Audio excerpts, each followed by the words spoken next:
I battled debilitating knee pain in my youth that resulted in 4 knee surgeries, 2 on each knee, by the time I was 22. At the time, my surgeon told me I had the cartilage damage of a senior citizen and that activities like squatting, running, and jumping were behind me. But I refused to accept the diagnosis, spending the last 2 decades rebuilding my lower body and healing my knees. Surprisingly, I've made the most progress on my knee health over the past year.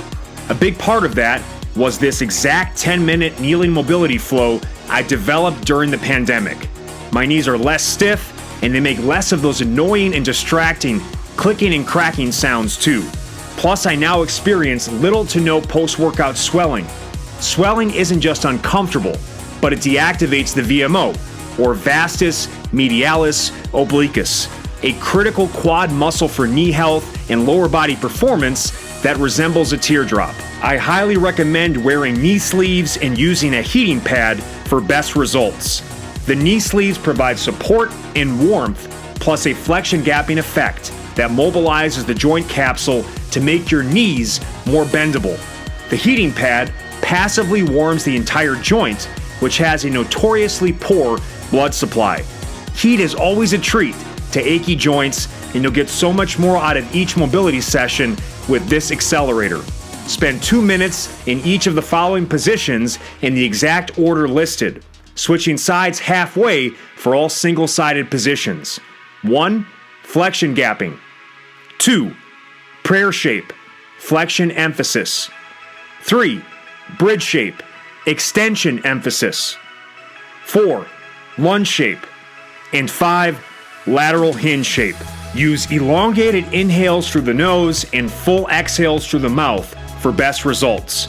If you have a history of knee pain, please do this mostly daily for at least 3 to 6 months. It takes time to heal all the wear and tear, so you must be religious with this routine. It's especially critical pre-workout and on off days. For the flexion gapping, place the ankle of the opposite leg just behind the knee and then sandwich the hamstring onto the calf. Sit as much of your weight into it as you can. Add gentle side-to-side movement to hunt out all the tight corners. For the prayer shape, focus on achieving as much knee and hip flexion as possible by compressing your body as close to the ground as you can. Add smooth, multi-directional movement. You can even mix in kneeling squats and hinges or bias your hips into internal or external rotation. For the bridge shape, focus on leaning back and trying to get as much hip extension as possible to mobilize the high quads and hip flexors. You can even mix in scap shrugs or use a one leg bent, one leg straight positioning to work on one side at a time. For the lunge shape, focus on knee and ankle flexion by shifting onto the toes of the lead leg and adding multi-directional movement. You can even add in unweighted overhead scap presses or sit back into the rear leg, resembling kneeling one-leg squats. For the lateral hinge shape, start by breathing statically with the forearm on the floor. Once the airways are open, you can add dynamic movement or use your hand to push the lead knee open to mobilize the adductors or groin muscles.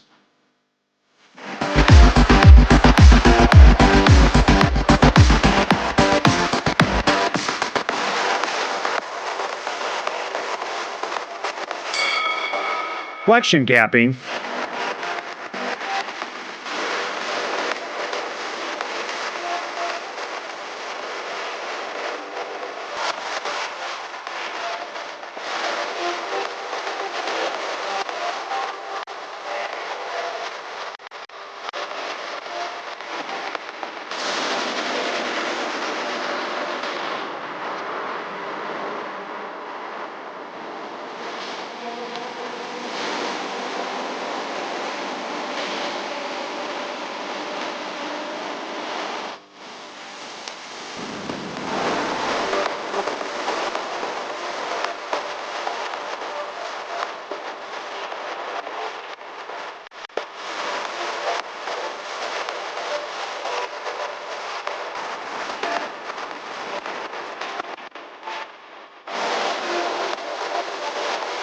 Halfway, Switch side.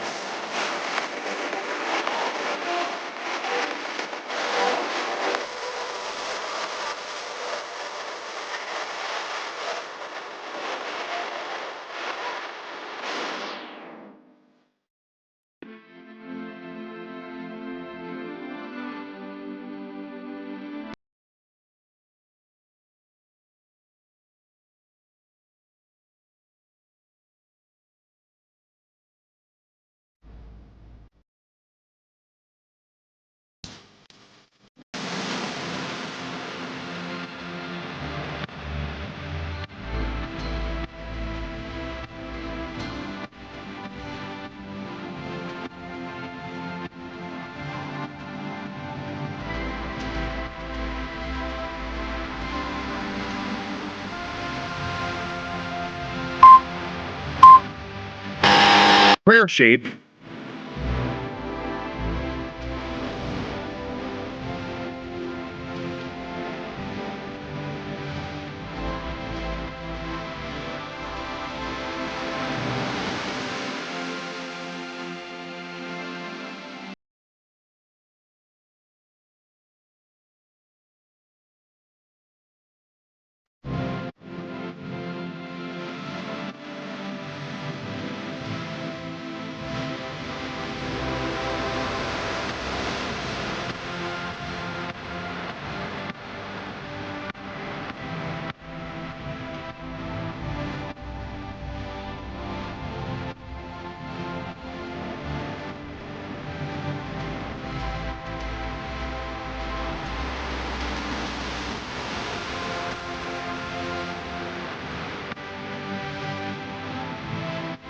Halfway.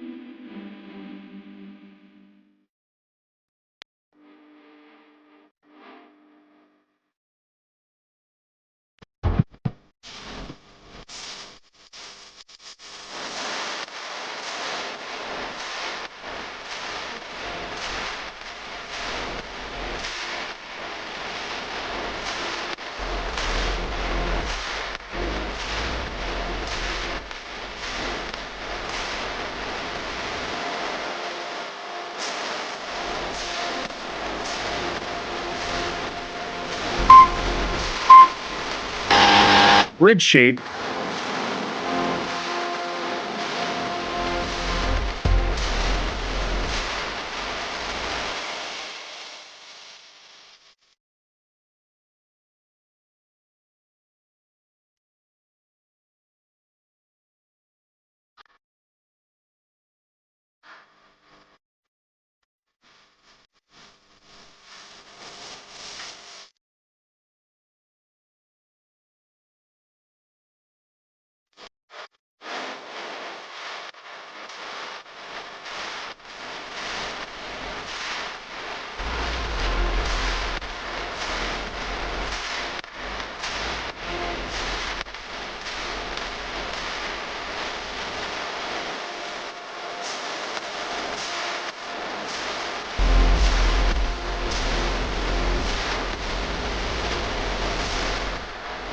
Halfway.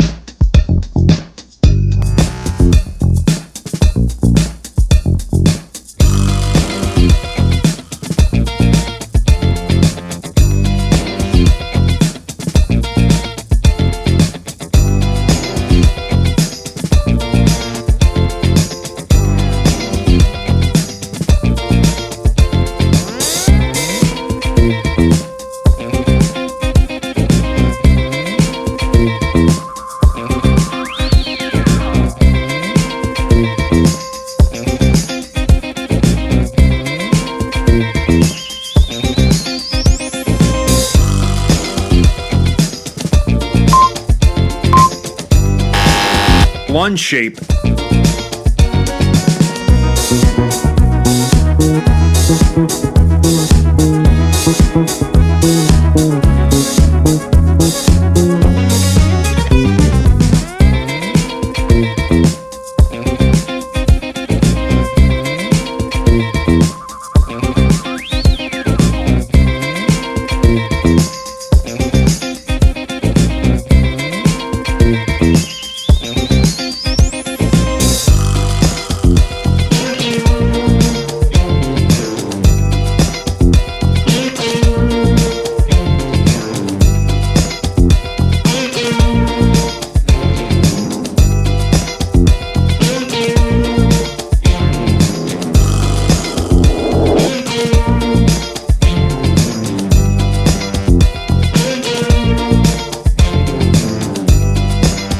Halfway, switch sides.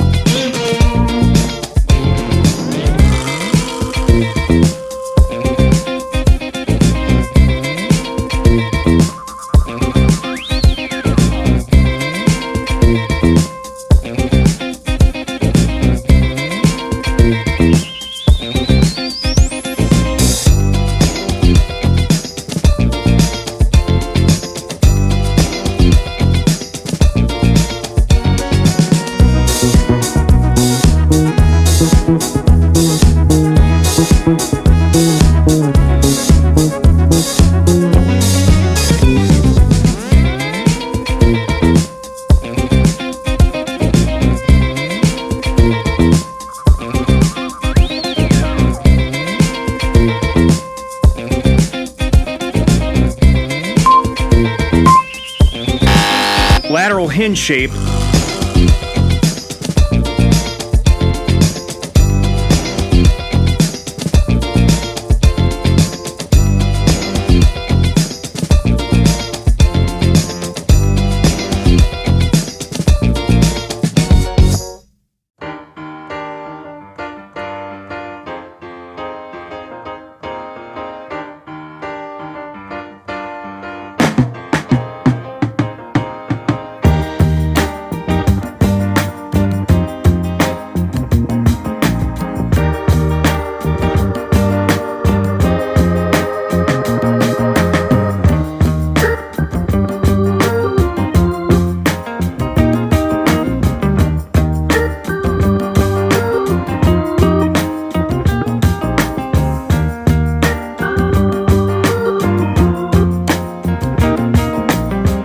Halfway, switch sides.